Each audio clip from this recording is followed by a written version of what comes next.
I put my faith in you. They turn their backs on you. Man, I'm never going back. Man, I'm never going back. I put my faith in you. They turn their backs on you. Man, I'm never going back.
Let's see if it's signed up.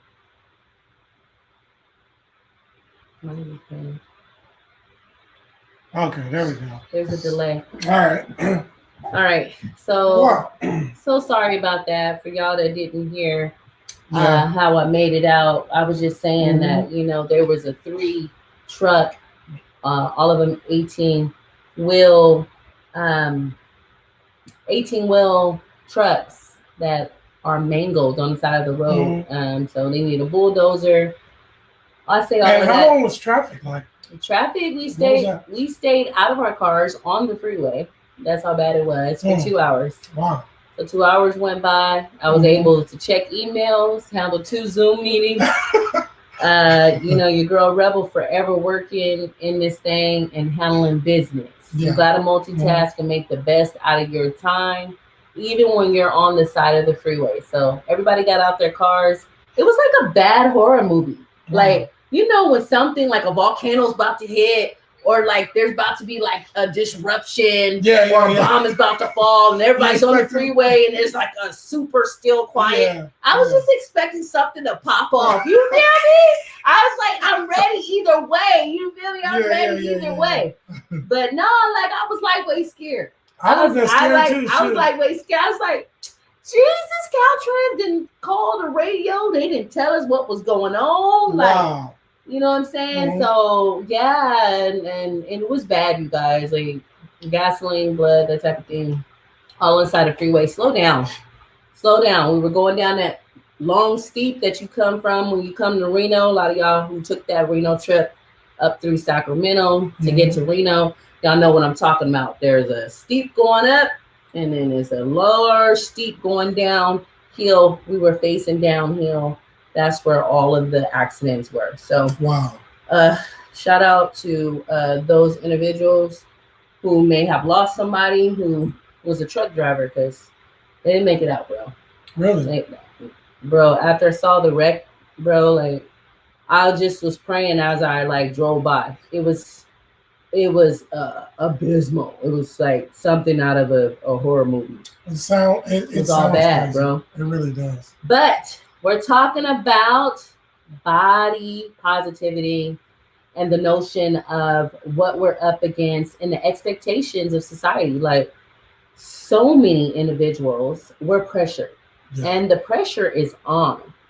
Just some nice data statistical facts. We have a panel for you today, you guys. Yeah. A panel of individuals within our community who might have had some work done, who strives for excellence and trying to maintain good balanced diet, weight, personal trainers, advocates for health.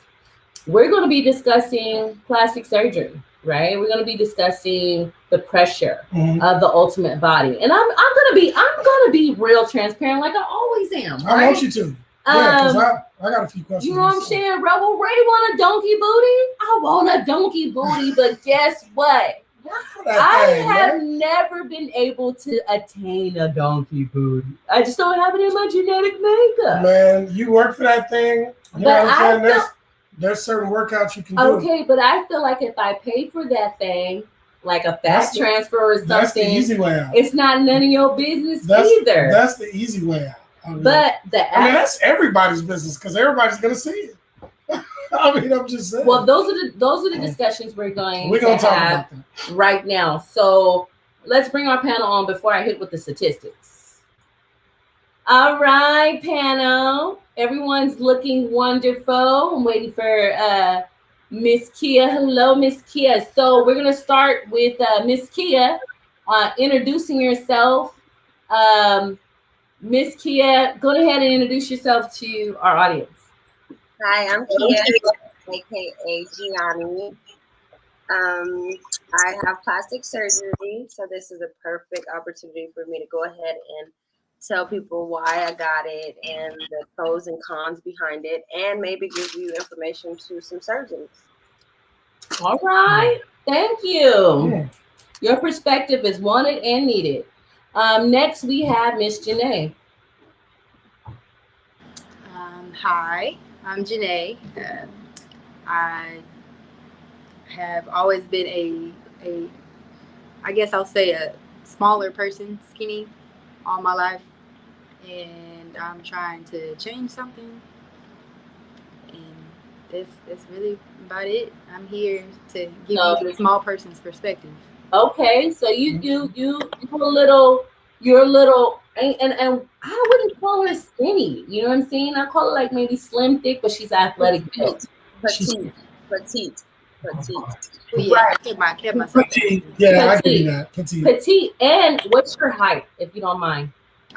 Well, I used to say I'm 5'11", but people have confirmed that I am 6 foot. So You look like sit down. You're that tall. I am confirming you're 6 foot, bro. You're 6 foot. And so you're petite for a 6 foot lady. You're very well proportioned up and down, which is not a bad thing. But you struggle with being thick.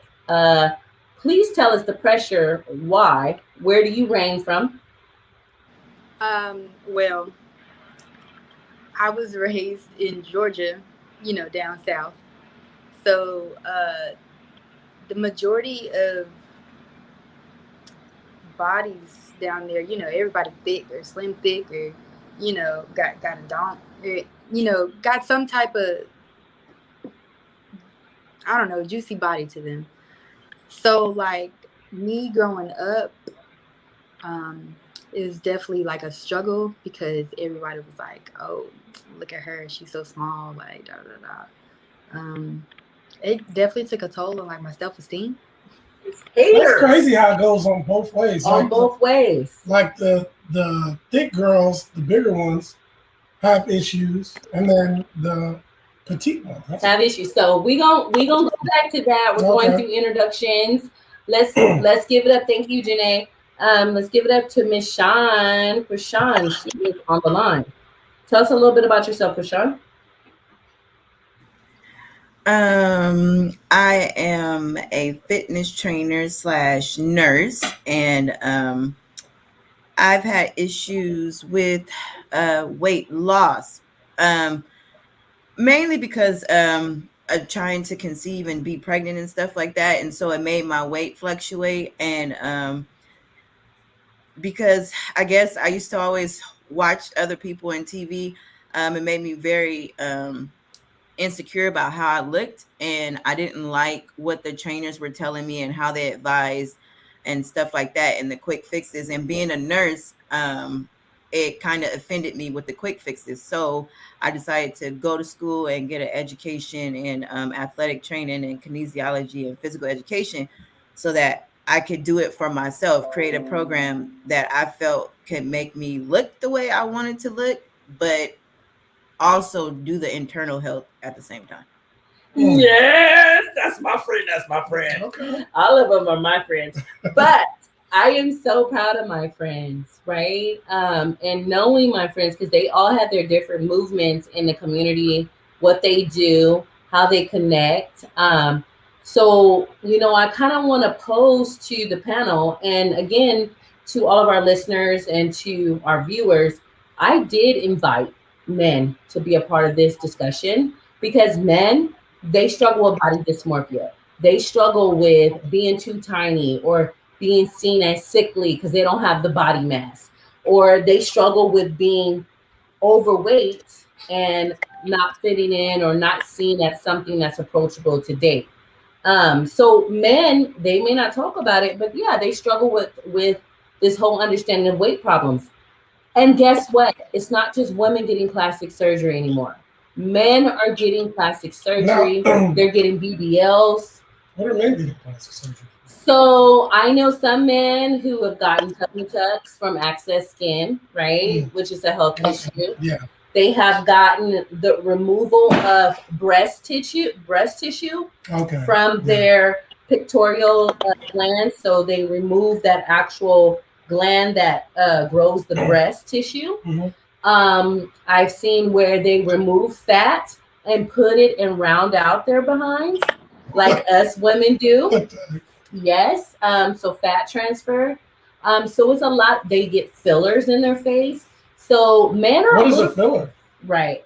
Botox. Right. Okay. Right. So Sylvester Stallone is the main one. He's full of fillers. He's full of fillers, right? He's one of those individuals that has done a little work, and you see that in Hollywood. We have another person coming in on our panel right now. I want to go ahead and bring in before we get deep into this discussion. And who is that? I don't have my glasses on. Jackie. Hello, Jackie. Hello. Jacqueline, we're right in the middle of introductions. Go ahead and introduce yourself, please. So my old. Okay, Jackie, you're breaking up really bad. Let's see if we can get you on. We're gonna test your mic. Say hello for me. Oh. Say hello one more time. Hello. Okay, wherever you at, stand like that with some tinfoil on your head. It's a what? I said, yeah, you come in. Keep the mic like that. Keep the mic just like that. Still like that with the tinfoil. That's also millennial joking because we really had to hold the tinfoil, the antenna. Stay right there. The millennial kids had to do that, okay? Not you new Generation X. Y'all don't know anything about that. Okay, so Jacqueline, we see you and thank you. You're looking beautiful as usual. So we're gonna go back to this open discussion, and I'm gonna kind of like hit you with some statistical facts. So according to healthline.com, America, there is 1.8 million cosmetic surgical procedures done. Don't say a year. A year. What? Wow. I had no idea. Wow. I didn't even know they had enough doctors for that many procedures. Breast augmentation is up 4%. Liposuction is up 5%. Nose reshaping is down 2%. Mm-hmm. Eyelid surgery. Who do you think is getting eyelid surgery? Elders. Who?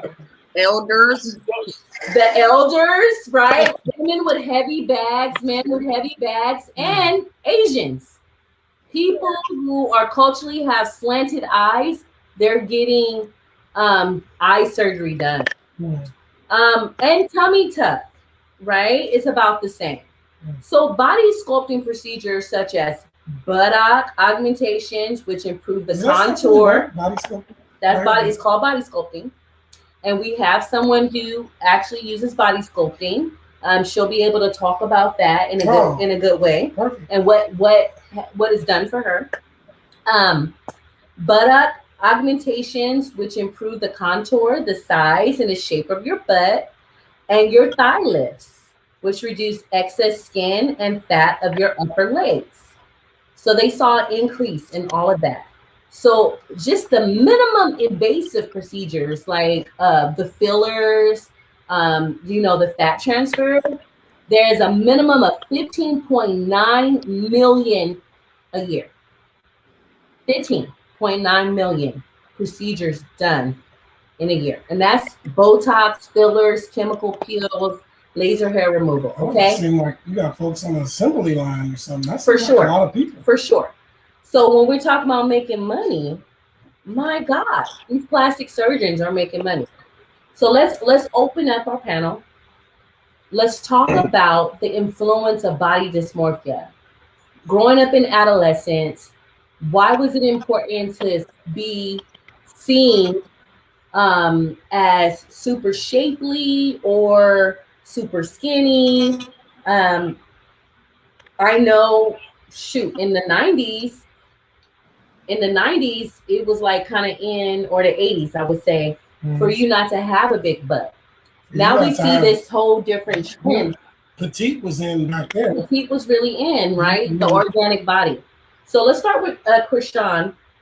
Let's talk about the influence that it had over you growing up, right? And kind of talk about your shape.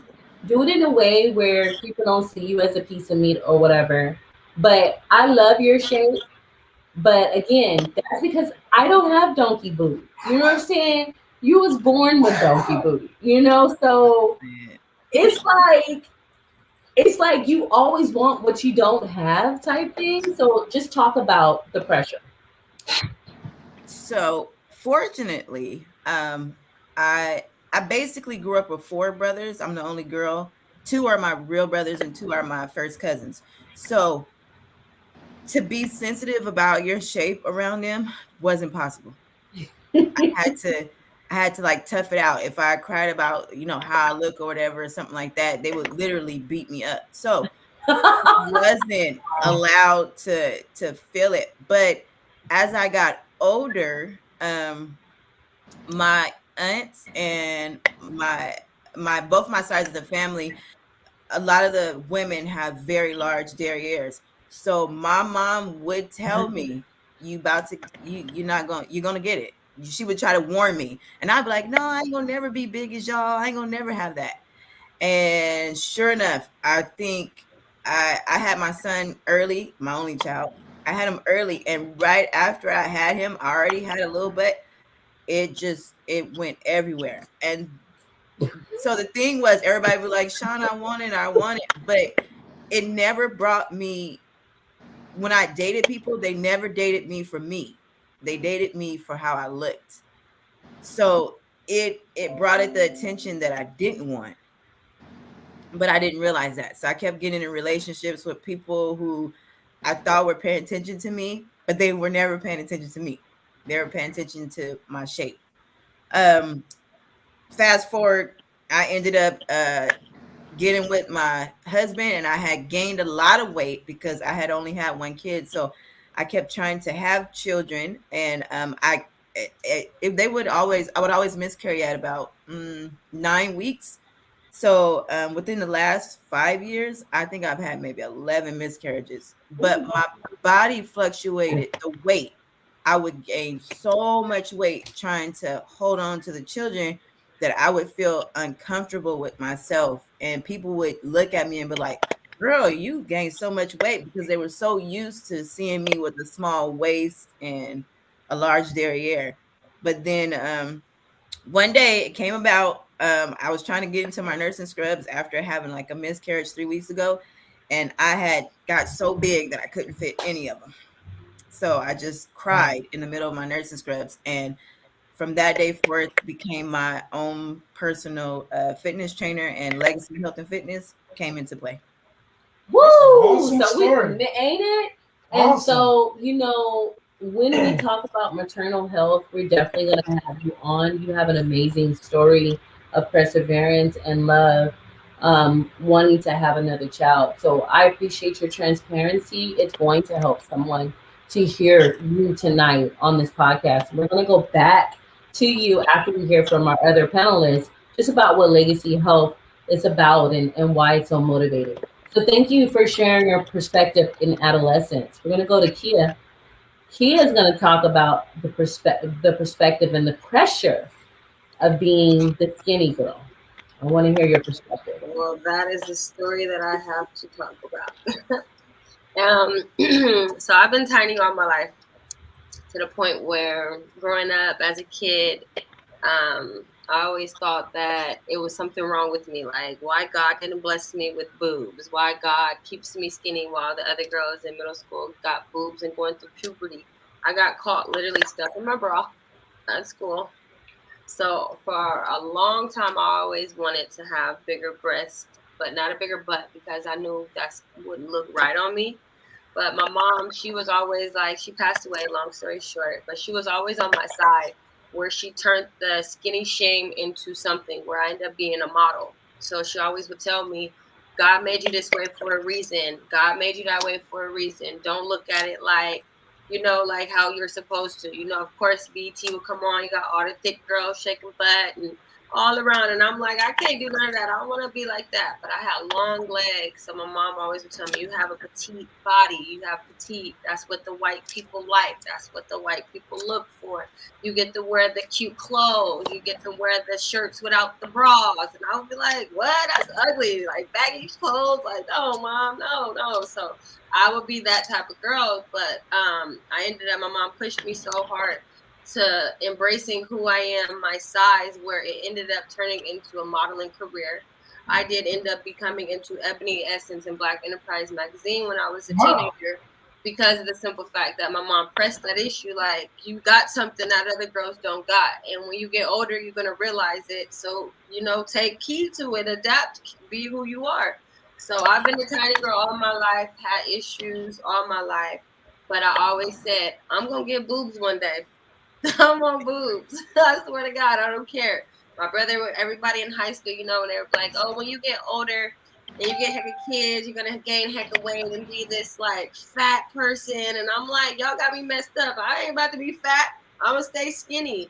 But so that's what I did. And about a year ago, actually September 3rd, I ended up getting my boobs done. I have a daughter. She turned 4. And when I had her, everyone said, you know, you're going to get thicker. You're going to get some boobs. My daughter sucked the little life out of me that I had. So I was like, it ain't going to work for me. So what can I do to fix this? And I'm tired of having that little boy body. But it worked for me. Like, I've been tiny. I danced. I'm exotic dancer. All the girls where the thick girls can shake their ass and get so much money, and then here go little old me coming up and like, girl, what you got? You ain't got nothing. I'm like, yeah, okay. So I taught myself how to do tricks and make myself be something different than most, and it really have worked for me to the point where you know, when I see smaller girls, I try to tell them like, girl, go get them boobs or go do that, because at the end of the day, that's not who you are, but be comfortable, true to you and true to yourself. You're not changing it for somebody else. You're changing it for yourself. And a lot of people liked me for myself. So when I did add to the boobs, it just added to me. It didn't take away. It didn't change me. I'm still me, still tiny kid, just with some nice natural boobs. Yeah, and you know, Honesty. they and I love your transparency and your honesty, and that's why you were one of my first picks to come on and talk about the plastic surgery. Because you're very mature on how you can talk about that perspective and share that perspective. It's really internalized at a young girl what the platform for beauty is. Mhm. What did you boys look for growing up? Well, a lot of boys my age when I was younger, um, I'm not gonna lie, like, you know, I mean, it was more thinner women, you know what I mean? But as I got older, it I don't know, I like, you know, thicker women. You like thicker women? Yeah, It's okay for you not to be hesitant well, right now. well, I want to be very careful because I don't. How he's talking about it. We're gonna be super transparent I because do want to be transparent. we but I want to wanna be know careful. with you guys why such pressure. Why such pressure from guys? And I know there's a guy out there that likes every type of shape figure, And see, but there is so yeah. much social pressure that's Really- put on us. really what it is, really, you know, and really what it is going back to, you know, people who what's the word I'm looking for? It's, you know, you just draw that blank real quick. Yeah. Is the word I'm looking for. But anyway, I think for me, you know, watching and seeing different women in different stages of my life, I think that, like you said, I think dudes aren't as complicated as women think. Like I'm gonna just be real. Like, dudes ain't really tripping as much as y'all think we tripping. You know what I mean? Now there may be certain That's a lie. No, I'm a lie from the pit. So I'm about to be very transparent, right? I'm about to be very transparent. All right, so most dudes, if they're not interested in a relationship with you, right? Most dudes will settle. You know what I'm saying?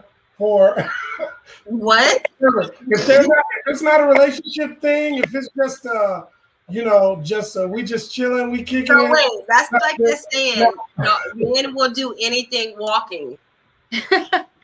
And No, I'm that's not saying that. I'm not saying that. And either. that's not Because necessarily that's not as true. That's not true. necessarily true. People have their own perspectives. They have their own preferences. It is right. But men are less pickier than women are. I'm going to tell you what attracts me. I right? promise you. What attracts me is a well-fit man. I like a well-fit man. You can have a little dad belly, right? Because now that we're older and we're dating people who have kids, so their testosterone is lower, you know, and they may not have been as fit as in the 20s. Yeah. But I have been with men, and most of the time, again, my picker's broke, so you know, men deal with me like Krishan. I have a pretty face, I'm outgoing, and you know, I don't know, I'm centered. I don't know. Those are the good things they say. Most of the time it's crazy stuff. I'm not crazy though. I'm just not gonna put up with a lot of stuff. Yeah. But we're gonna get to Janae. So Janae, I want you to be ready to share a little bit about your adolescent upbringing. You did a little bit. But you know, when I think about attraction, weight is always a big thing in the back of my head. I gained a lot of weight. Ask Krishan. You know, Krishan's been knowing me since we've been little children in elementary. And Krishan, wasn't I lanky? You were tiny. No, I wasn't tiny. I was lanky. She was a baby stallion. How tall are you? You like 6'7". Okay. She go in middle school because we did band. She looked it about 6'7". Maybe because I'm only about 5'1", but she would stand out above everybody in the band. Well, that was because I always had big boobs, but I didn't have something that overtook me. I didn't have hips. I wasn't shapely. I was up and down, athletic build. I didn't have a large behind, and I always wanted the curves. I always wanted like the silhouette. And I remember getting in the gym and doing my squats and doing my leg lifts and you know, trying to accentuate my waist. And I got there pretty good, you know, as I got older, but it took some work and I didn't have that. And so that was over 20 years ago, right? What do you think our young girls are up against now? They're up against this false presentation of body image. They are. Ain't nobody. Listen, let me tell you how I know y'all people got work done. You know this arm fat? Them we call them Oprahs. You know that arm fat? Yo, Oprah, bingo wing. remember when Oprah Winfrey used to say, "Bye, everybody, come back." Come for you. So me and my sisters, we was like, "Oh, she got Oprah Winfrey's, right?" When your Oprah Winfrey's don't match your waistline and everything that's sucked in, okay. Now, if you got Oprah Winfrey's as a woman, oh no, you didn't got your work done, and I want to know who your work is. Yeah. Okay, now I'm supposed to be this advocate who is like really for organic bodies and pushing, but guess what? I have biases too. So let's go to Janae. Janae, I want to hear. I want to hear from you. Well, like I said before, I've always been small, so I can relate a lot to Kia's story. It's just been, you know, tall and lanky. It's always been me. And it made you very insecure, huh? Like it made you. Oh yeah. I got, you know how they fat shame? I didn't know it was a skinny shame. I would be like, yeah. "You're so skinny." The joke's like, "You're so skinny, you can stand behind a tree and then no one can find you." And I'm like, "What?" Like, I've heard it all, girl. It's sad. It's really messed up. Man, but now the crazy thing is, now look at them now, and then exactly. I'm a little thicker, you know what I'm saying? Just a little bit. But like, definitely in high school, you know, yeah, definitely took a toll on my self-esteem a little bit. And my mom used to always say, like, don't slouch. I used to like, you know, not stand up straight, because you know, I don't know, maybe I was trying to be the height of all my other friends who were like 5'8", 5'7", like, but not knowing that I'm unique, you know, and I stand out because I am who I am. So that's right. The time, you know what I'm saying? That's right. So how tall do you say you are? 5'8"? Me personally, I'm 6 foot. Oh, okay. So these individuals on the panel are excellent women. You know, a lot of people don't know Janae serves in the military as an aircraft mechanic. She works on airplanes. Right?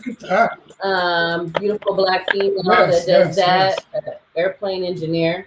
Krishan is a nurse and also a fitness expert who started her own Legacy Fitness and started a campaign. She immediately reached out to all of her friends, colleagues, family members, and said, "Hey, support the movement."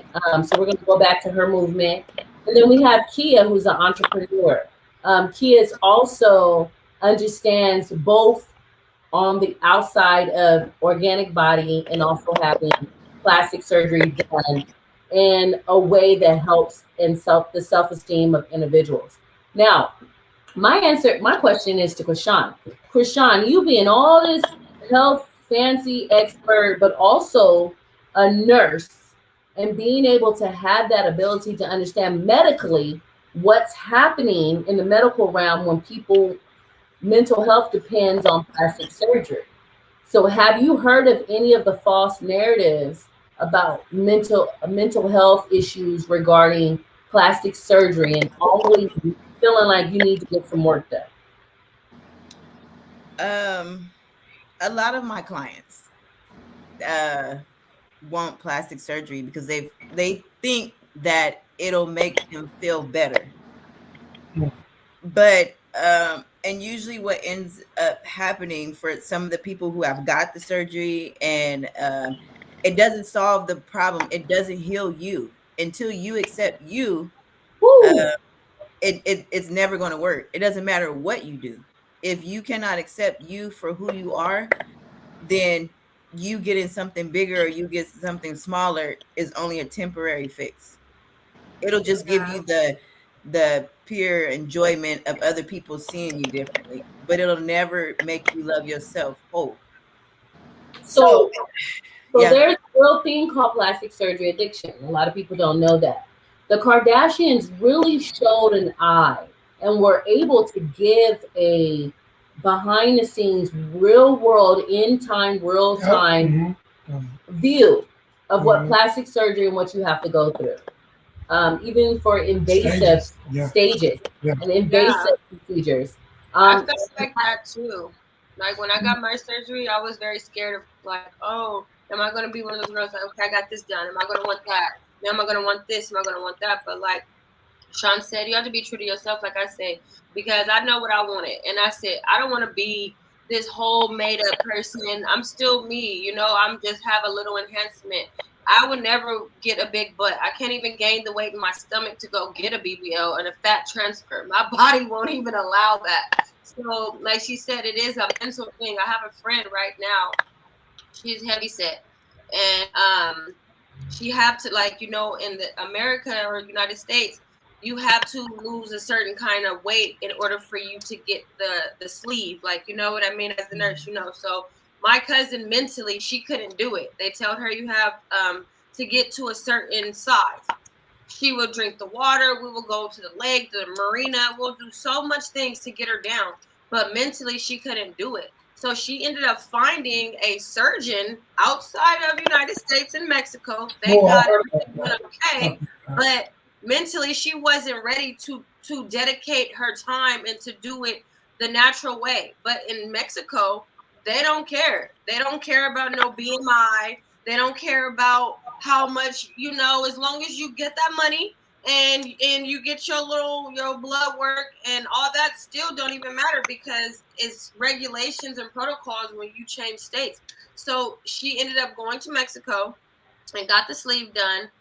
And now, like, there's things that you cannot do. You're not supposed to drink. You're not supposed to do things after 6 months. She's still drinking. She's still, like, it's still a mental thing. So, like you say, if you're going to go jump the gun and go pay to get surgery, it's still deep. It's still mental. So now she feels like, oh, the weight's going to get taken off. But then in 6 months, I'm going to go to another surgeon, Dr. Curves, and go get all this cut off and go get a mommy makeover because I'm not mentally prepared and ready to go do the work. So I'm gonna go get cut, you know, and that's the problem that I do have with a lot of women because, like, you know, 600-pound life, they make you have to lose a certain weight before they can even get you on the list or anything, to the point where it is a scary thing. Like, she could have lost her life going to Mexico for a little bit, a couple thousand, and when she could have got it done for free at Kaiser, but you didn't want to do it mentally because the world is telling you, you got to hurry up, you got to do this, you got to do that. And right. And if I can interject here, Kia, you're spot on. Exactly where I was going in the conversation. You're spot on. Thank you for really listening to Spirit right now, being able to speak through you and tell truth because there are understanding the risk. And a lot of people don't even talk about the post-surgical depression. We have a nurse on the line. We have someone who has dealt with surgery. And post-surgical depression happens a lot of times when you have an hormonal balance, when you don't prepare your mind mentally for what has happened and the recovery. And you find yourself depressed and maybe suicidal. So all of these things are happening when individuals reach out to get this, like he described, this hurry up, fast fix. Microwave, popcorn. For me, it took me. I wanted surgery, like I say, a long time. I researched. Like I said, I used to dance in Vegas before I had my daughter.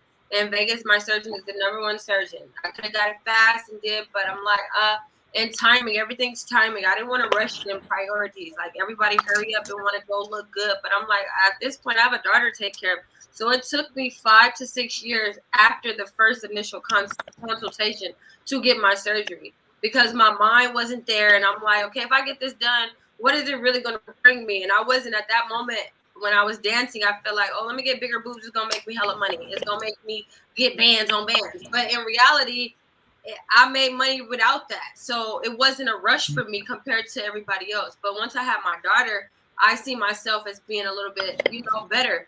But again, like you say, like some people want to rush and hurry it. And like I said, it took me a while, and I had to research a lot. I spent a lot of money, $7,000, and it was $7,000 I spent. It took me time to the point where I gave up, but at the same time, I didn't because I knew in the back of my mind that's something that I really wanted compared to others. Like I want this, that. I want to change everything. And it is a mental thing because I was going through a lot of mental things, and that wasn't going to fix my mental.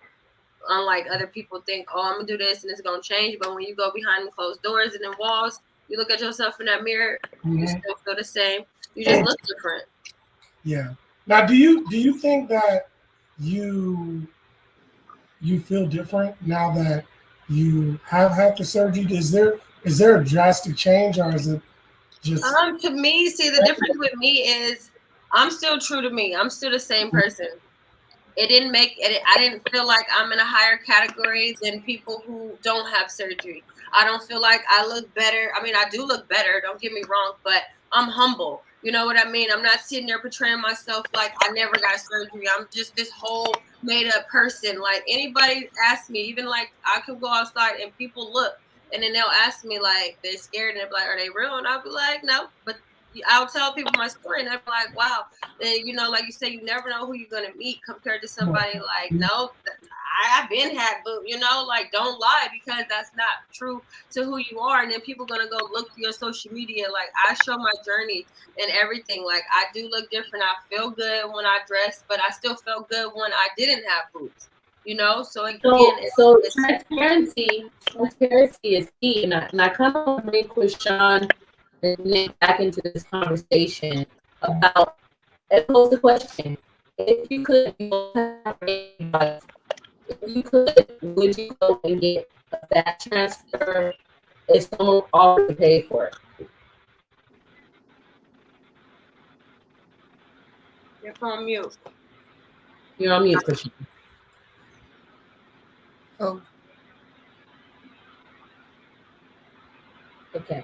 Who's talking? Can you hear me? Okay, yes, we can hear you. Okay, your camera had broke up a little bit. Can you say it one more time? Say that one more time. What I was saying was, if someone were to pay for your fat transfer, would you consider getting a fat transfer or a fat reduction in certain areas? No. Okay, why? So, being a nurse, it's a nurse and a spiritual thing, but more so nursing because anything that you do to your body that is not natural, your body sees it as foreign. Okay. So eventually it's going to reject it. You don't know how, you don't know when, but it's going to reject it. So And the body is made to take care of itself. You just have to do it. So if you can never get rid of fat cells, you can only shrink them.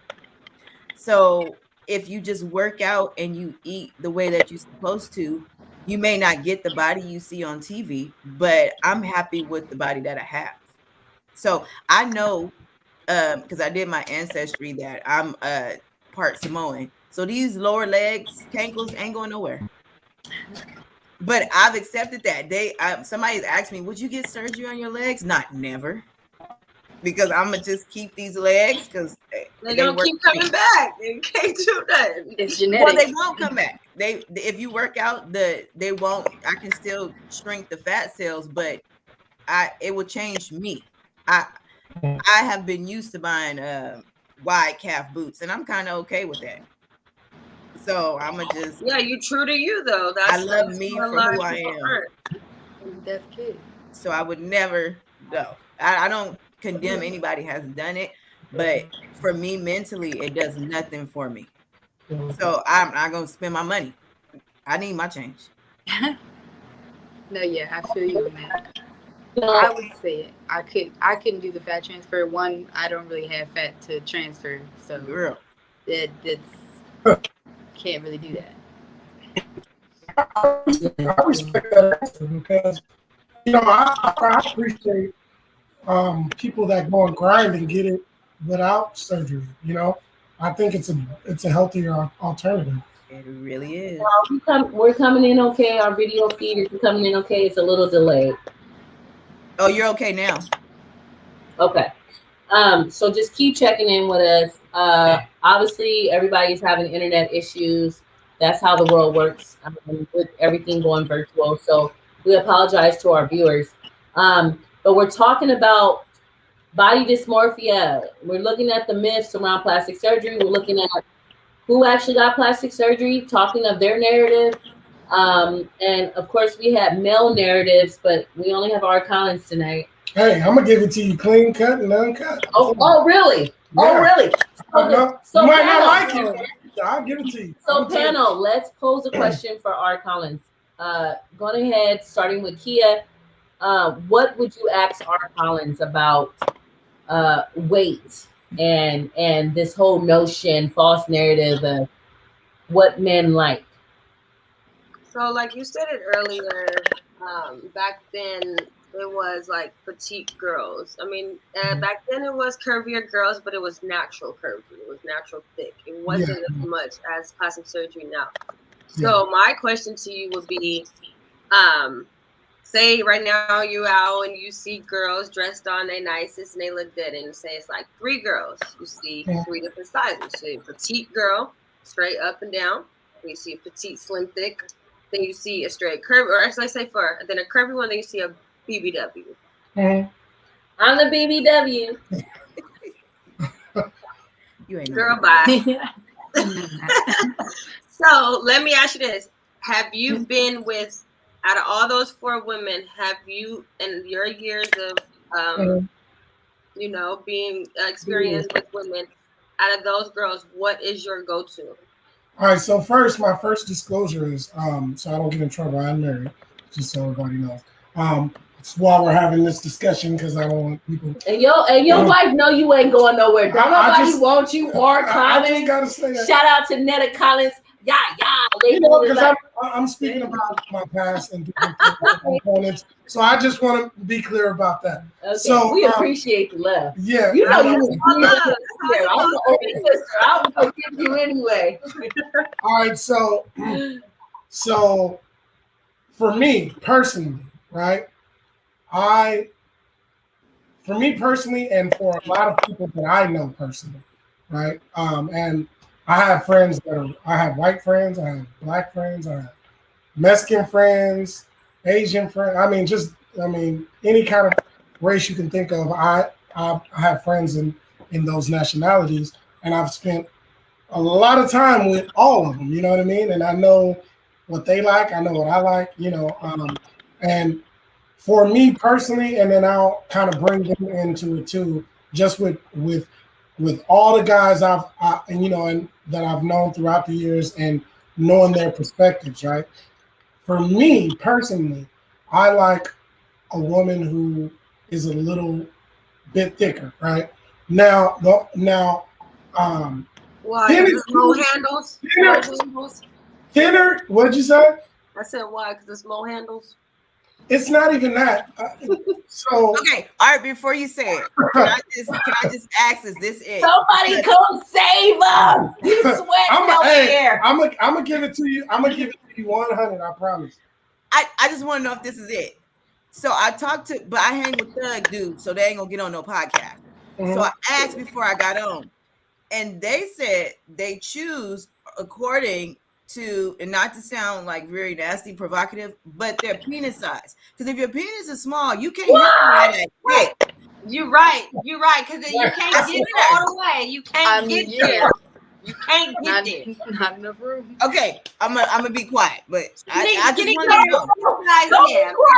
I just wasn't ready. I wasn't ready either. but I wasn't we gonna ready. get ready. We gonna Okay, get ready. hold on. Let me get. I'm still. Well, down. Hold on.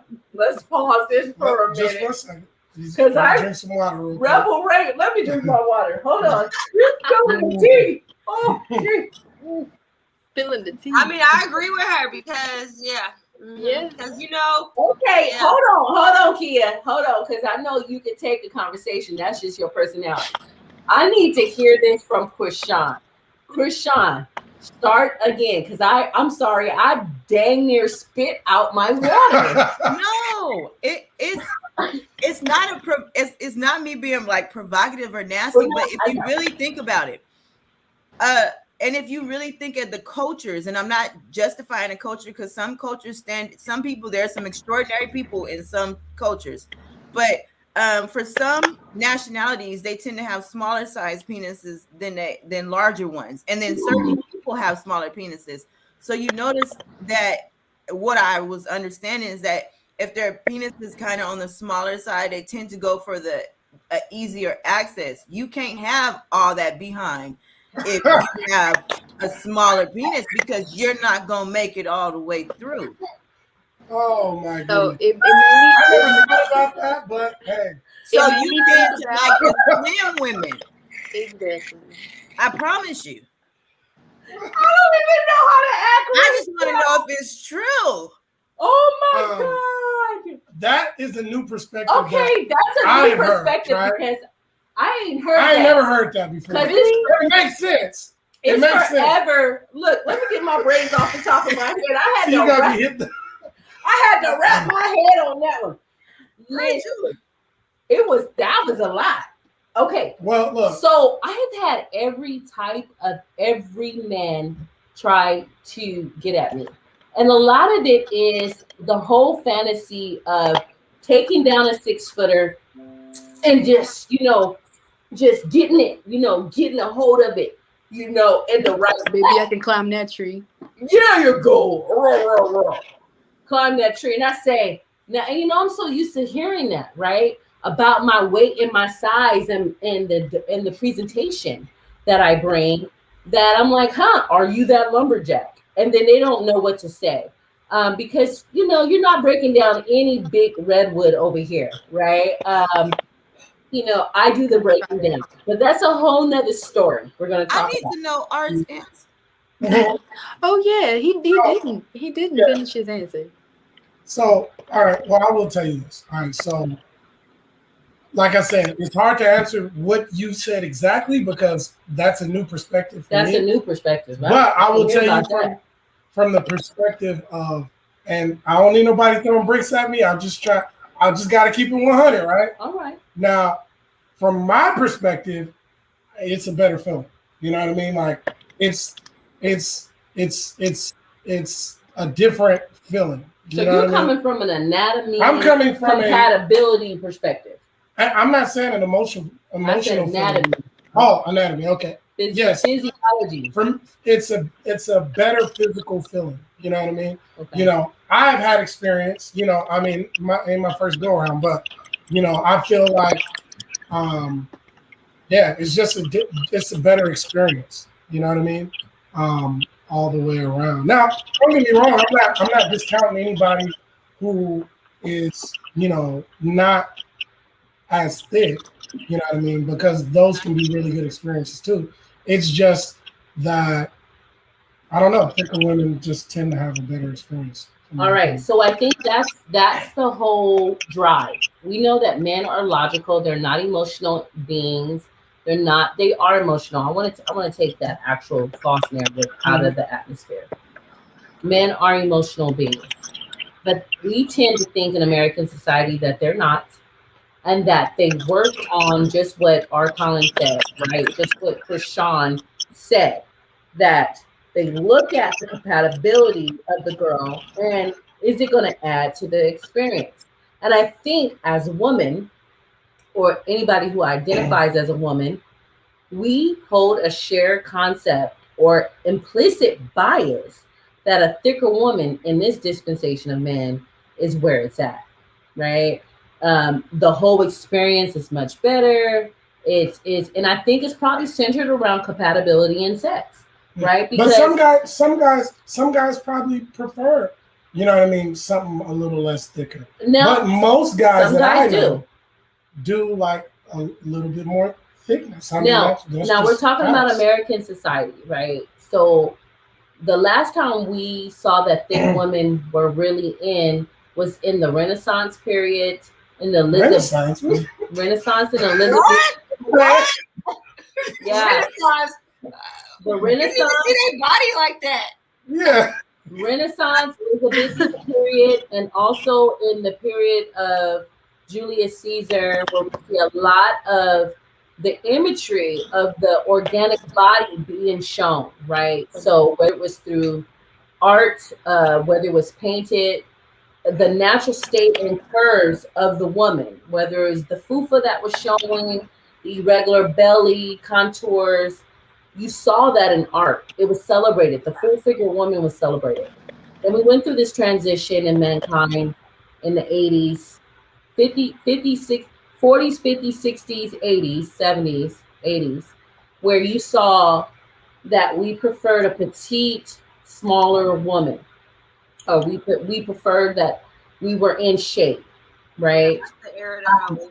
Yeah. Right. Now it's all about Coca-Cola curves.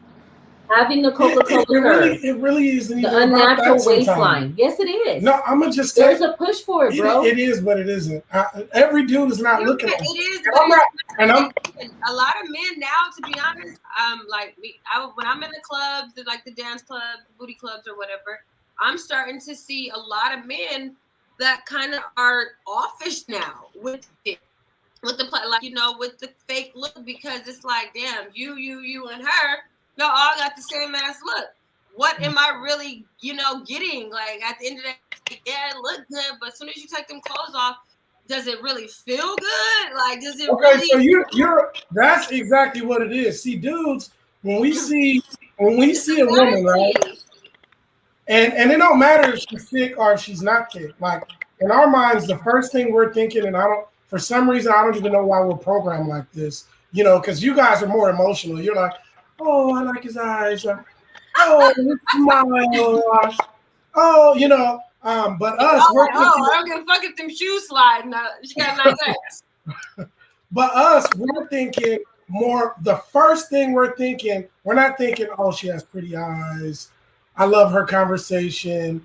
We're looking at like the package and would it be a good experience for us? Now, in our minds, we're like, okay, because I can't be in a relationship with somebody who don't have the look of maybe it could be a good experience. Now, going back to what you, Miss Thompson, yes. She had mentioned that Krishan. Is it Krishan? Mm-hmm. Okay, sorry about that.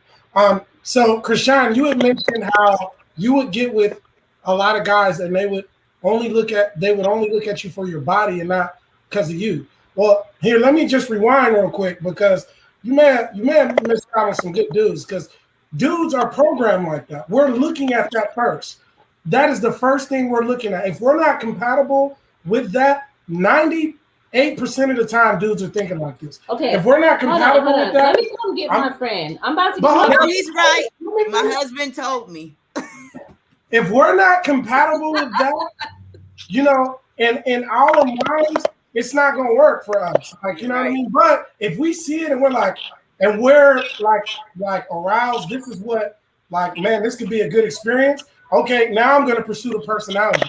Like, what do you like to eat? You know what I'm saying? Do you like going to the movies? What, you know? But if that brings me to my next talking point. Tia hit it on the nose. Art Collins brought us home. It seems that in a patriarchal society, women do not push the narrative of what they're supposed to look like in all their beauty and their likeness. Men, a patriarchal perception, set that precedent where we say you got to get a big booty, an unnatural waistline, and have no back fat and look pretty in the face, get your face and your teeth done. That's the trend now. Don't say that it's not. That's the trend for these men, though. This is for women. What is the trend for the men? Hold on. We can't all talk at one time. Let me finish my thought. That is the precedent that is being set in this moment, in this dispensation of men. We have to really take a real close look at our men's perceptions and how they shape our ability to be our authentic selves, to show up and love ourselves. Because guess what? The younger generation, like our daughters, our nieces, right? They're looking at even how we're dealing with the social pressure. And Maya, my daughter, I'll often talk about her. She always is hearing me talk about my weight. I gotta get to the gym. I gotta get this belly off. I had a baby. That is so negative. How do we come out of that? I wanna pose a question to the panel and to Art Collins as the man on this discussion. How do we come out of that? How do we change the narrative and say positive body image, no matter what shape and size you are, is beautiful? And it brings me. That's impossible. And it brings me. It's not gonna happen. It brings me, and I'm gonna say this, and I'm gonna be quiet so I can hear the panel. Yeah. It brings me to Lizzo. Lizzo 3 to 4 weeks ago had a total breakdown about the stress and the pressure that was sent and pushed on her about being body positive. And she came up with a couple of videos where she didn't have a lot of clothes on. Of course, she had beautiful, bountiful brown rose, gorgeous in the face, beautiful personality, knows how to play several instruments, intellect off the hook. But the main thing that they were focusing on was the fact that individuals were getting in her inbox, harassing her, following all of her things, commentary, pressuring her to put clothes on, saying that it was unnatural for a fat woman to show her body in that way, and push and produce positive body image for all women. So I want to take it there because this is imperative. I hear it in therapy, and I'm gonna get us back on track. This is super important. We can have fun with this topic all we want, but it's super important because it's taking our girls out. They're suicidal. Their depression is real. They're looking at, like Kia said, looking at all the video vixens, saying why my body doesn't look like that. They have Atlanta housewives where everyone got plastic surgery. And guess what? That's some of our girls' role models. So I want to pose that to you. What are we going to do about changing the narrative? I personally, I don't have anything against Lizzo, and I love her confidence and her skills and who she is as a person. But I personally have something against when people who are that heavy, like Monique used to do it, make it seem like it's okay to be that heavy, because it's not. It's internal. It's so unhealthy. Now, you don't have to go by the BMI. The BMI was based on white men, so that's totally unacceptable. But to be that heavy is not healthy. You create new blood vessels, and your heart works that much harder. So to promote self-love being that heavy, I'm okay with you loving yourself, but it's not okay to be that heavy. Come on, It's I'm with that. heavy and healthy. Heavy and healthy. You have to. Okay. I'm with that. All right, quick time. You said your piece, and we're gonna come back to I that like that answer. because that's big right there, coming from a black woman towards another black woman, and knowing what we're all up against, and knowing that you also have loss, you also have you've had heaviness, but you also made the option to get in better health. So we're gonna come back to you, Janae. Talking about Lizzo, body positivity. How do we change the narrative? Why is it important?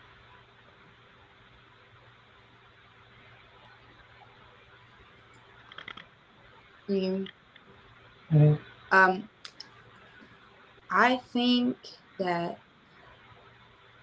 it's just like you said, like it's important, to have self-love and just kind of be confident in everything that you do. She's got so many talents, but yeah, she is a bit on the heavier side of things, but dang, that Atlanta shade. Yeah, but she's on the heavier side. Go ahead, I'm listening. I'm just saying that I don't know her background. I don't know if she, she's always been heavy, like as a kid. Yes, Has she tried this before and just has now as an adult has accepted her body for what it is.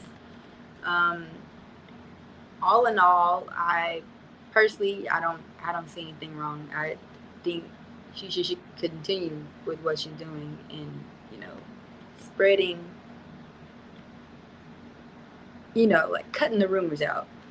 No pun intended, or pun intended with her song. So you do understand a short bio on Lizzo. Lizzo has struggled. She was in a marching band. She was into music. She was a geek, like most of us who blossom into swans. I love being a geek, right? I was a geek growing up. Mm-hmm. Some people say I was a bully. Stop laughing, Krishan. But most of it was that I was a geek, right? And I didn't have like all of those things. She talks about that in her bibliography. If people listen, she talks about it in her music. She talks about the struggle of finding beauty, because finding beauty was 5'7", size 7.5 shoe, petite, cute, round bottom, not too big, not too small. You fit in a bikini. Okay. She didn't have that. Right. And so she feels like she's the anthem for the big girl. And she has to go out there. We have had people before her. Missy Elliott. Missy Elliott always talked about her sexual ways in her music. She was sexual. She was beautiful, and that's how she proclaimed herself. Another one is Jill Scott. She comes in a fire a lot about how she's not beautiful because of her weight. But Rachel, you see, all of them are making the effort to lose the weight. They're not keeping that. See, I'm Missy Elliott did lost all. No, that's not. I don't want to totally agree with that, sis. They changed the narrative to be healthier.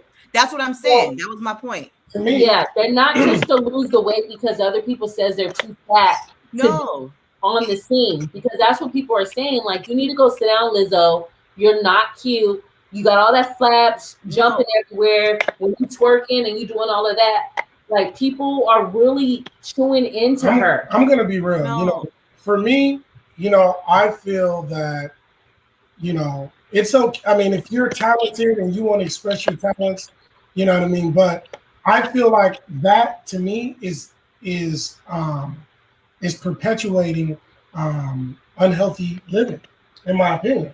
And the only reason why I'm saying that is because you got everything jiggling, like letting everybody know, hey, it's cool to be this way. Only because I want to make myself feel better about myself as a big girl. You know what I mean? Not saying I'm a big girl. I'm saying like her as a big girl. I want to make myself feel better, so I'm going to promote big girl power. Like, for me, that's like so you're sending the wrong message. Just unhealthy. You're sending the wrong message. It's okay, unhealthy. But when we like Rick Ross when he was fatter. Rick Ross lost weight. I know he lost weight. He changed the narrative. But he still was the man. when he had a belly. Okay. And all I'm saying is, same thing with I was a Heavy man D. at 5 foot tall. I mean, I feel like I'm a man now. But what I'm saying is a double. What I'm saying, my perspective is, there is a double standard that goes out for men. Men, true. It's teddy bear season. You hear this, right? Teddy bear season. Come over here and spend time with this teddy bear. I'm gonna do you right. I got this. Everybody got for their you. preferences though, right? That's what they say. Okay, but why can't it be a female teddy bear? You know what I'm saying? I'm not saying there's nothing wrong. It is though. Yeah, I know some female teddy bears. It is nothing wrong with a female teddy bear. But what is wrong? You know what I hate? And I'm gonna be real. If I'm out, I'm at the beach. You know what I mean? And look, and this goes to men too. Like if I know, like I'm everywhere, like you know what I mean, and I throw like on like a slingshot or something, or and let the whole world see my belly all out. You know what I mean? This is no shade to anybody that's big, but what I'm saying is like there's thick and then there's too big. Sometimes there's too big. No, it thick. We're not about to body shame up in here. No, I'm just y'all want me to give it on clear. I'm gonna give it clear and okay, right? There's thick. Thick is right before you get too big. Okay, so you can be thick and then you can get too big. This is what these unhealthy big. Don't get back to messenger now. I'm just trying to keep it 100. These are these unrealistic perceptions of what we go through as women. Thick is right before. What our common sense? Thick is right before you get too big. So you want us to stay in the thick realm. So eat enough fried chicken that it won't cause cholesterol. I know thick women that are like 240 and they look good. But you got some people that just don't care and you know, you're 5'5", 305. Like I was 240. The body mass index for that. I was 245, which was considerably. But you're I dropped. But 15, you're tall, so I dropped 15 pounds. And Krishan can really contribute to how I work out. And Janae, I go harder than Jim when I can. You don't go harder than ours. No, I'm kidding. All right, let me get. You got that calisthenic training down. What I'm saying is, though, we have to be careful with narratives. We have to be careful with biases. We have to be careful how we say certain things. It's not about, but it's not being said. So that's the problem. Fat shaming. This fat shaming is when somebody is super big. And like, I know. Rachel, I am not fat shaming Lizzo. I just don't like the mess. Like you say that it's not a good message for children, but to be okay without letting them know it's not healthy, that sends another message to them. They already sit around and play video games all day. So now they like, oh, I'm proud of this shape. No, you can love yourself. You are absolutely beautiful. But baby, you're not healthy. Your blood pressure, there's a study, I don't know the exact statistics, that they do on the southern region of the United States every year. Children have blood pressure that's like 167 over 83, and they're heavier. And it's because, you know, some of the more role models, even Rick Ross, it's okay to be a fat teddy bear with a beard. No, it's not. No, yeah, it isn't. It's internally unhealthy. A man with a belly, you know. I just don't like him touching on my food for Papa. Well, but him with a belly is really unhealthy. It's one of the leading causes of heart failure. Right. See, that's why I'm in the gym. I don't, you know. See, for me, I feel like it's laziness. Like I feel like it's an excuse not to do the work. I ain't saying that. I'm not gonna America say that. is terrible. I'm gonna say there's no such thing as laziness. I'm gonna say why you don't. I'm gonna say that there is social pressure that unmotivates you, and a lot of people are unmotivated.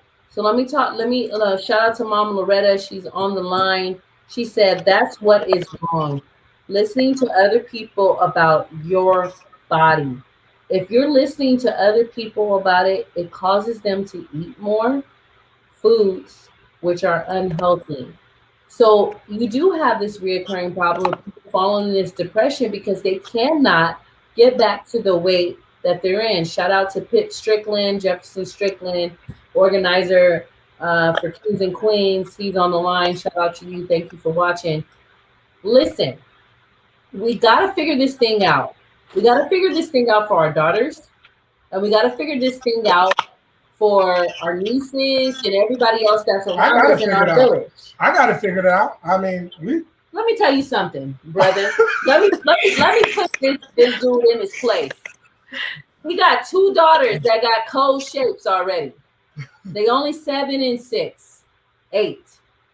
And that's one thing that he's got to watch because genetics play a play.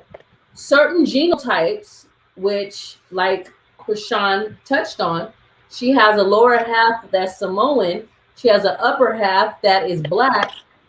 And my God, what a combination. That's how genetics work. When you see her walking through a room, my goodness. My cousin, shout out to George Thompson, he definitely has to look over his shoulder from time to time and check on his wife. Because her derriere, people look at that and stare. I didn't mean to rap right now, but I did. Okay, Sir Mix-a-Lot. Sir Mix-a-Lot. But I'm always not for the attention. I just always wanted to get up and be like, a bump. You know what I'm saying? Walk through with a little dance behind it. But I don't got that type of genetics. It's like you're wanting what you don't really have. And I think that's the problem with the perception of society. It's like when it's out there and it's favorable, everybody wants it. Mm-hmm. I never did it. I don't have breasts. Okay, and that's another thing. Like I was like Kia's thing, right? Kia was like, I wasn't really necessarily about the derriere. I wanted the breast, and she went and got it. She went and got her breast done. I'm gonna be real. Like certain races like different things. You know what I mean? That's true. I have a lot of white friends that love women with breasts. I have almost all my black friends love a woman. She got to have something. You know what I'm saying? That's what they looking at. You know what I mean? And Kia's mom reinforced that. Exactly. My mom put me in that white category, like white people, white men like this. That's gonna get you a modeling contract because, and when I started to dance, I would go to the white clubs so I can be the petite, pretty black girl with boobs because that's what's getting the money. A lot of the clients. Yeah, the girls with the booties look good, but it's like, that's it. That's all y'all got to offer is some ass or vice versa. That's it. That's all you got to offer is that. So it does go hand in hand. Like you say, it is the racist, though. It is the racist. It is. Like, if you hear a black man, you're going to say, oh, man, I don't like skinny girls or white girls because they this and they got that. But now, look, you can go get a white girl that look like a black girl, and now you all for it. You can get a manufactured body any day. Right. Mm-hmm. And so again, going back to me being an advocate, right, out here for these young girls and being on the forefront. For me, it's been hard for me just being transparent. I've been wanting to get work done. You know, I go to the gym faithfully every day. And it's been harder and harder after my second baby. And the cesarean caused for my body to change in shape. Where the body subgation, what do they call that? Nurse, what's the fat that's behind your stomach? Behind your stomach, fat. Is sebaceous? Is it sebaceous? Is it your back? Oh no, directly underneath your skin, sebaceous. Yes. So the sebaceous fat has grown tremendously, like it's never had before. And that was contributing to being bed rest. Can I ask all you guys one thing? Starting with you, Rebel, first. Do you think when you guys gain when you gain certain weight that you look in the mirror and you don't like, that you see, do you feel like it lowers your self-esteem? Heck yeah. And I got mad self-esteem. I got to. You know, in a lot of tall women out here in Stockton, that's my build. I look a little bit dominant in my build, in my frame, so I gotta hold mine. Mm-hmm. And a lot of times, the men that approach me are at least 2 feet shorter than me. It's not a lot of tall men out here that approach me. So That's I gotta hold myself. So when I feel like I'm bigger in other places, I just feel humongous. So when And you take again, pictures, you gotta go like this. And again, cowering, right? Janae talked about that. Mhm. How you don't stand straight up. You kind of cower, and you really are internalizing that I am the outlier. I don't really fit in with what people want.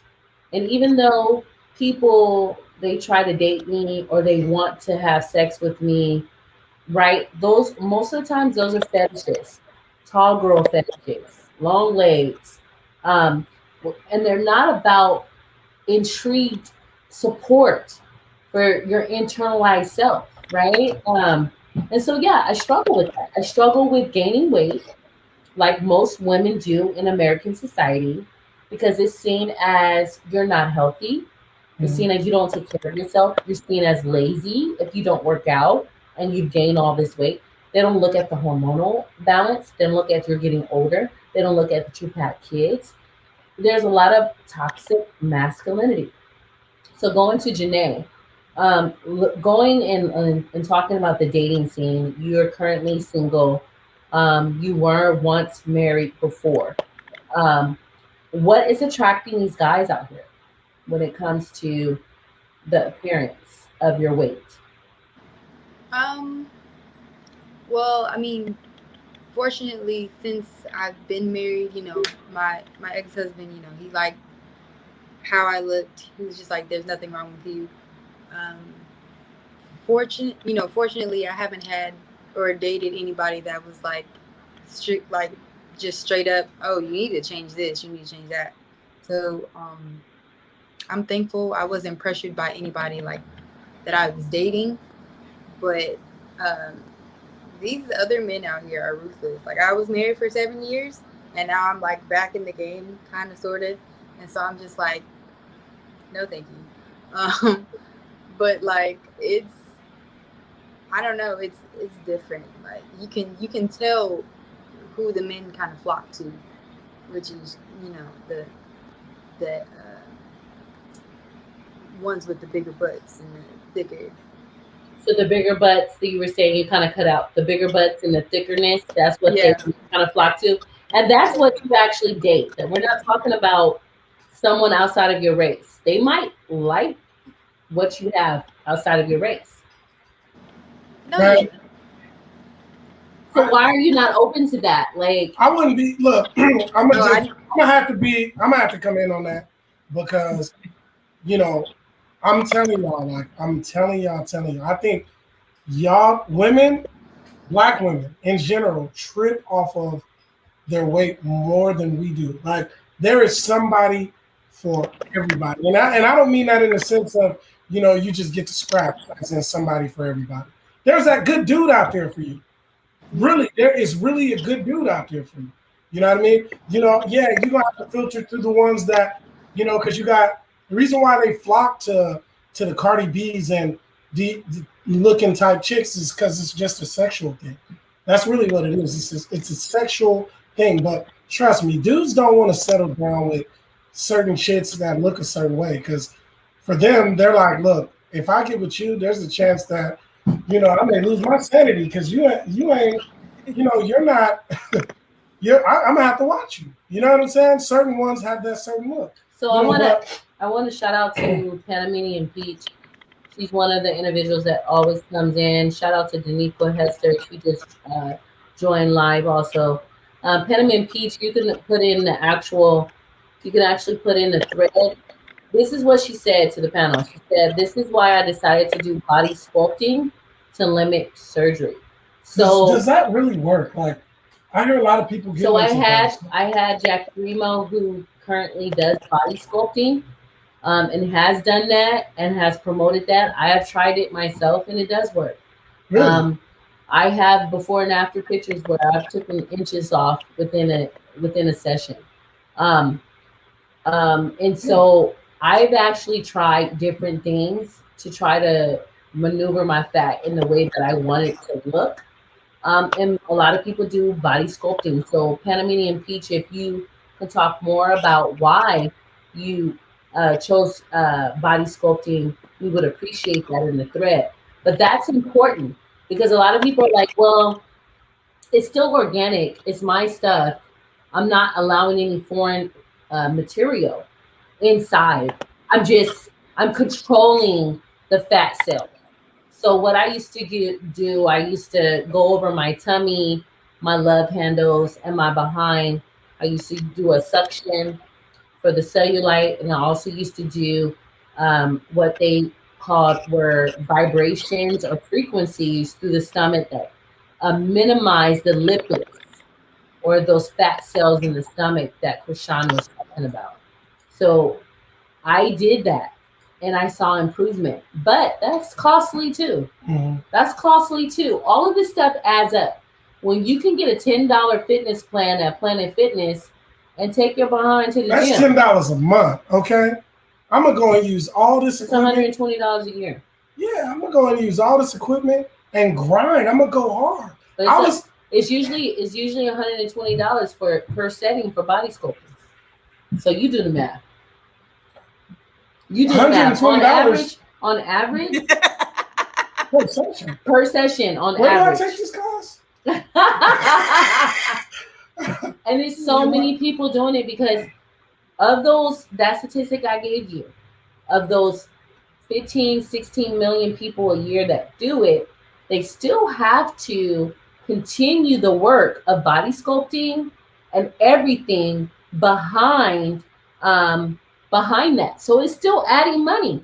So you're paying 18, 19, 20,000 for the initial surgery, but you're paying 5, 6, 10,000 a year just to maintain, y'all. That's what they don't tell y'all. $120. They don't tell you about the added medical bill of high blood pressure medication because you never fix the medical issue. Or now you got to take all these supplements because your body can't function right.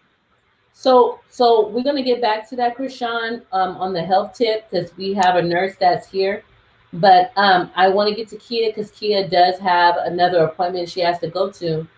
Kia, what do you want to leave with the audience about body positive imagery and plastic surgery? I mean, the world is against you.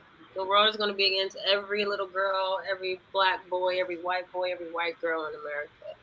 But what I want to instill into my daughter, like my mom instilled into me, stay true to you.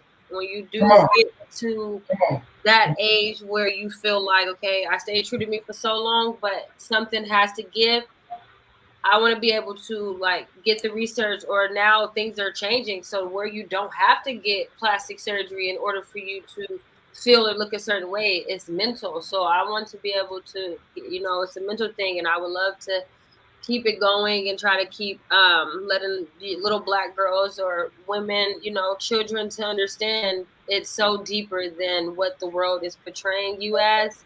And you don't have to be what they try to make you as. Because like I say, if my mom, RIP, she made me feel like the best, as bad as I would go home crying, like, oh my God, I'm too small. She made sure that is not going to stop you from being who you want to be in your mind. So I want to say, I think everybody here is on to something. And I think we just got to keep instilling it into our younger youth. And don't let nothing stop you from being who you want to be. No matter if you want to go change it, but still understand what, the pros and cons out of everything you do in life. So staying informed of your body and really taking charge of your body. I want you to plug your businesses right now, Kia, because I'm all about woman empowerment, but also about entrepreneurship. Go ahead and plug your businesses, your IG, or whatever you think you would like to do. Yes, so despite me getting plastic surgery, I am a mother before anything. I have a Mommy and Me business. My daughter's name is Mia Moore. She's 4. You can check our Instagram at MiaMoore_essential. And I also do teeth whitening and gyms, which Rebel Ray is one of my clients. She's shining over there. Keep shining, you know. But other than that, women empowerment, and like I say, you gotta stay true to you in everything you do. 10 toes down. 10 toes down. For sure. Right. So drop that in the chat, please. Right. Drop your information. drop your IG on the teeth whitening and gems. She's very professional, comes in scrubs, has COVID precautions when she comes to your house, and she delivers teeth whitening. I like a pretty smile. You know what I'm saying? Man, you gotta have that. My teeth are crowded at the bottom, but they don't have to be yellow. Come on, somebody. And also with since we are on the body positivity, I do sell waist beads with my Mia More Essentials. So a lot of my women do come that are bigger, and they see me as being petite. They're like, none of your waist beads gonna fit me. I'm bigger, and I have waist beads all the way from extra small all the way to XXL. It does help with weight loss, weight gain journeys, fertility, femininity, sensuality, sexuality. So definitely check me out. And yeah, so I appreciate everyone. Thank you for this opportunity, and I hope to be here again. Thank you. You always a professional. You always know how to mesh in different environments. Mm-hmm. Thank you for being transparent on even all of your occupations. You are the first stripper that we had on Against All Odds. Very first one. And I appreciate you changing the narrative that individuals that may have thought that strippers are not intellectuals or can't follow a conversation, they can quite well. And so you have shown that. So please drop all of your information in the chat as you log off. And I appreciate you coming on. Thank you, babe. Moving on to Krishan. Krishan, we want you to drop your information. Tell us a little bit about Legacy and tell us why, when it's happening, what's happening with the movement, what's propelling that movement. Really plug yourself right now. Go ahead. You're muted. Just one moment. Okay. All right. Okay, go ahead. Legacy, well, the name has a meaning too. Legacy Health and Fitness. I always say your legacy is my legacy because after I went back to college and got an education, I researched my history and I realized that I came up with this saying that habits do not equal hereditary. I hated to hear people say, as Black people, oh, I'm destined to be big bone because my family is big bone or this. Well, it's not. It's because of how they ate, you eat the same way. And we tend not to try other foods or eat different ways. So I decided to not eat meat. And so I haven't ate meat for a long time. And I wanted to change the legacy of who we are as a people. And if I can change one person, I can change all the statistics. That's right. So I decided to create Legacy Health and Fitness. I do personal training. I do like 6-week challenges. I do meal plans and I do meal prepping. I help people learn more of a nursing perspective. So when I train, I can work with different diseases because a lot of trainers they can't do that. If you come in with high blood pressure or diabetes, they don't know how to create a meal plan or a workout plan for those type of diseases or arthritis or something like that. So that's how I created Legacy Health and Fitness. Come on. Yes. Using that education to benefit your business. Come on. Now she's playing herself. Yes. So continue. I'm sorry. I'm just super excited for you. No, it's cool. So that's what I do. And I try to get people, I don't tell people not to eat meat. I just try to give them all the facts and tell them how to eat meat. So I never change anybody's diets. I've tried all the diets that are out there just to see the effect of them. In a little while, I'll be a glute certified specialist. I'll be a nutrition specialist. And basically, I'm just in love with fitness. That's what's up. Awesome. And you can tell by your work ethic. I follow you on Instagram, Facebook. I love when you post pictures. I love the stories behind it. People don't know. People don't know the story. And sometimes they need to hear about how you've been affected emotionally. Mm-hmm. You're married now by one of our mutual good friends. He was also a good childhood friend growing up. And you were able to reconnect. And you are now his wife. So to be accepted, and he is also an entrepreneur, to be accepted for your body type, no matter what, and to be loved. Tell us how that feels. Oh God, I don't want to cry. My husband is my biggest supporter. When we first got together, well, I've known him since I was like 6, but when we first started dating, I think I was probably at one of my lowest weights. I had a really good shape going on, but you know, when you get in love and you get happy, you start to forget. Yep.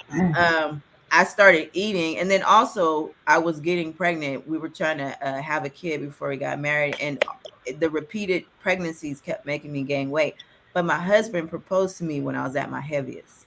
He didn't propose to me when I was small. He proposed to me when I was love small. right there. That's real love right there. Real love, yeah. So he is my. It feels so good for somebody to love you, no matter what size you are, no matter what you look at, and I really feel like he does. And that, if you have somebody like that in your corner, then you're propelled to just do you and be what you want to be and grow. Yep. And how did you get over all of the mud ducks before him? Like, whether they talked about your weight, whether they said they only liked you for your behind. How did you get over that? Kind of share your story a little bit with the young girls watching. So when I was younger, my mentality is to get over an old man, you get a new one. But I would just I engrossed myself in my work. That's what I did. I would go to work, and they usually would say something about my weight when we got in the argument. It was never when we was together. It was always when I said something that hurt their feelings. So, and then my brothers, I told you I have 2 cousins, 2 brothers, like 4 brothers. They would always motivate me. Ain't nobody worry about that. They would give me the game from a man perspective. So when a guy would make me feel bad, and I feel like back in the days we grew up tough, not to say anything about the kids these days, but I think they kind of, sheltered. We grew up tough. That's what I'm saying.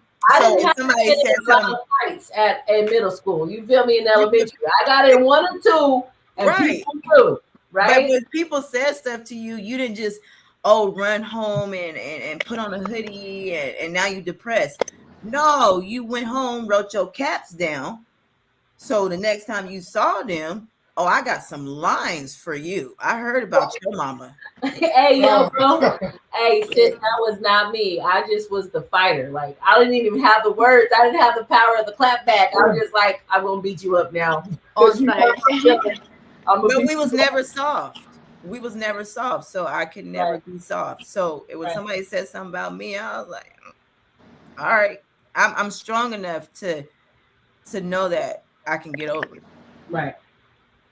And so your perspective was very, very important to this conversation. Powerful perspective. It was powerful.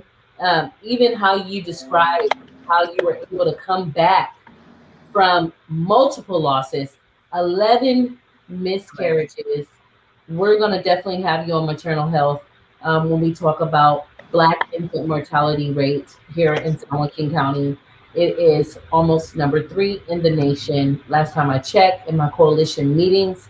But that is an important story of perseverance and self-love, because even your internalized my weight, the rate of testosterone, because we know that testosterone, the hormone, impedes the ability to have a safe pregnancy.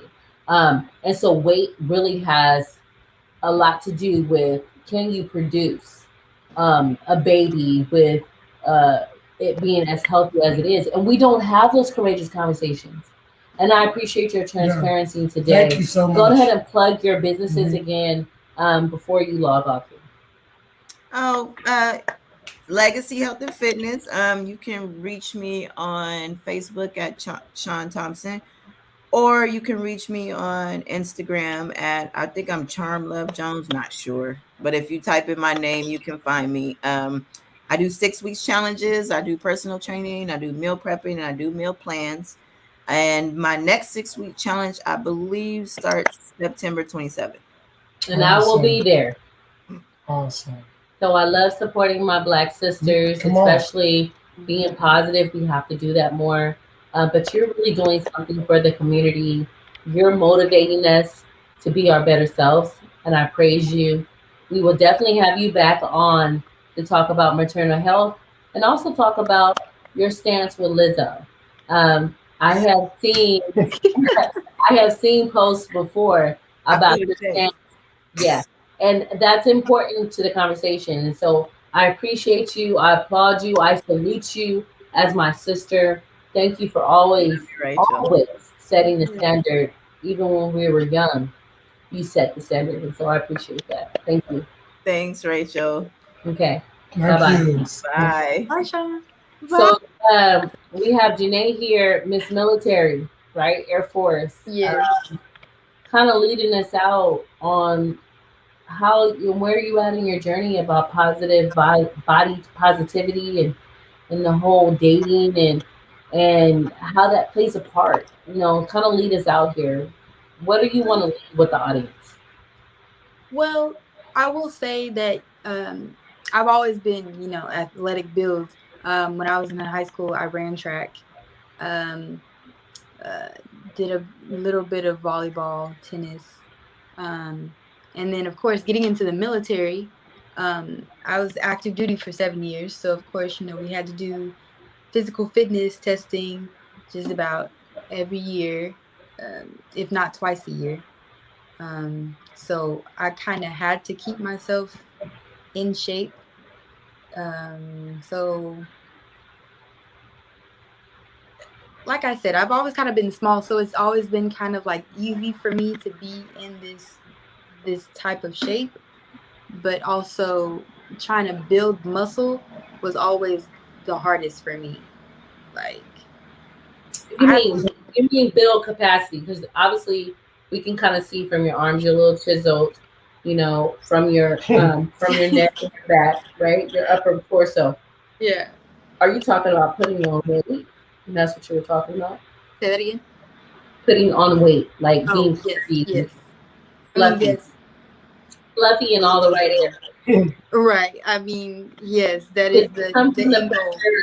Did that come from the pressure of dating, or what did that come from? I think it came from the pressure of just kind of growing up and seeing what you see on TV, and then just like the girls you go to school with, you kind of just see all the so-called popular people, how they look, and how they carried themselves with confidence and how their body looked. Just like, I'm like, here I am looking like a ruler. No, I'm just like ruler, not straight up and down 12 inches, not 6 o'clock. I mean, hello, maybe with a little curve, with a little bump in the back, But other than that, I've always been small, and my personal body goals has been like to put on some healthy weight, because sometimes I'll look like, hey, are you eating? And I'm like, yes, I eat the whole kitchen. Actually, I just have a fast metabolism. Yes. So it is what it is. As your big cousin, who's almost 8 years older than you, I wish I had your body again. I had your frame. I had kids. Rachel used to be skinny. Yeah, I used to be skinny, but it wasn't like too skinny. Like Janae to me is not too skinny, but she's a nice weight frame where she's supposed to be, right? Someone athletic. And I miss that, cousin. I miss that. I miss looking like I got it together. Like I've been running 5 miles every day. I miss that. And so I want to encourage you to love the body that you're in. Mm-hmm. Your cocoon shape will come, your transformation will come, and maybe it won't. People have always said that it's gonna come when I have kids, and I don't wanna wait till that point to have kids, and then my body is just like, whoop, here we go now.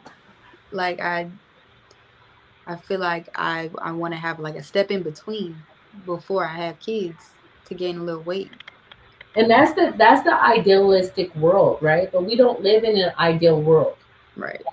Genetics come into play, hormones and stress for women and for men too. But loving thyself and getting back to those roots of understanding and those positive body affirmations to yourself. How you're going to respect your body, how you're going to love your body, how you're going to model for the younger generation. Mm-hmm. Because they're looking too. Yep. Yeah. So I appreciate you for coming on, telling your perspective, telling how even as a smaller figure woman, how you choose or you have a want to be a more fuller woman. That transparent conversation is important.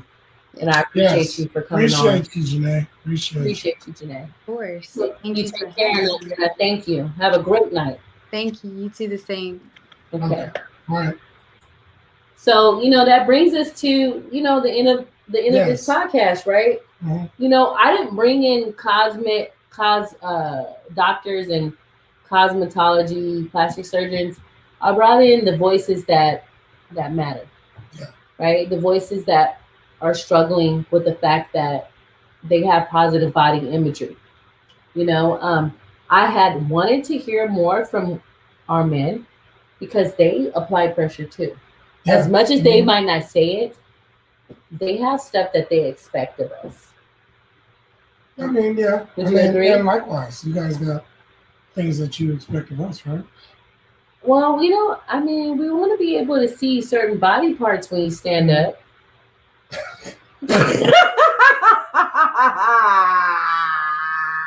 Like, comment, subscribe. We appreciate y'all for rocking with us every week. Your belly going yum, yum, yum, yum. And can't see below your feet. You can't see your feet no more. When you can't see your feet no more, I don't know, right? I'm not body shaming. Some people like a teddy bear. Mm-hmm. Some people want to discover what's underneath the belly. I don't want to do no discovery. I don't want to do no lifting. That's a whole nother topic. Anyway. I just want to get to the point while we're there. Comment, subscribe. Please hit the little bell. Y'all know Rebel Ray don't got it all. Yeah. I'm going to be transparent. I'm going to be trauma informed. I'm going to be full of love and acceptance. But I have my opinions too. And so we love your opinions. Don't classify me. I just don't, when I'm at this position, I don't want to lift up. I'll lift a little bit if I got to. But you don't have nothing to say. I don't. Like, comment, subscribe. Hit the little bell. You know what I mean? We have fun on Against All Odds. You know what? We have fun tonight. Again, thank you to all the panelists that came out to be on Against All Odds, and for sure have some courageous conversations with us. Very and be courageous. Transparent. Penamina and Peach is like, yo, we got your back. Thank you, Penamina and Peach. You understand where I'm coming from. With my knotless braids. Shout out to my African braider. She whipped me up with the pink at the bottom. With the African. Us Black women, we love our different hairstyles. We celebrate differences. We celebrate our culture and our authentic self. So we love y'all. We love y'all. Like, comment, subscribe. This was a hard topic, believe it or not, to talk about it. It was. Because I got some feedback from the wifey, and she was like, "Let the panel talk," and I was like, "I get it, wifey, I get it, but I got so much to say." You know what I'm saying? Like, our comments, I feel like the man's perspective didn't really show through because you were too scared to say it. Man, y'all don't ask. I wasn't scared to say nothing, y'all. If the question would have been presented, whatever question that. So can I ask you something? Go ahead. If your wife got a little work done and she didn't really tell you, but she just came in like waist like boom, like after a week, you feel me? Like, would you say like, baby, why'd you do that? Or would you be like, ah? But see, in the reality of the Roby that you're talking about, I don't live in that reality. Like my wife would tell me, but in case I did live in that reality, hey, I support my wife. Whatever she's gonna do, you know what I mean? I'm here to support. You gonna support her self-esteem? I support everything about her. I like my wife is beautiful inside out. Personally, I don't feel like she needs any of that. But she don't need no makeup. Her skin You is know, flawless. man, I Listen, love somebody, if I can have her skin. And she's a beautiful person inside out. And you chose wisely. Yeah, thanks. Because you're complicated. I'm very, man, listen, it take a real good person to be with me because I'm something different. My sister was the one. And I'm not just saying that because of my sister. She takes a lot of a non-self-harm approach when she deals with all of us. We got super personality. And she always encourages me. She's so funny and so cynical and sarcastic. It's hilarious. She has like this dry humor about herself. And I remember us walking around the house, and you know how sisters bond. And sometimes we don't have clothes on. And at this time, like, comment, subscribe. we are out of we are out of this.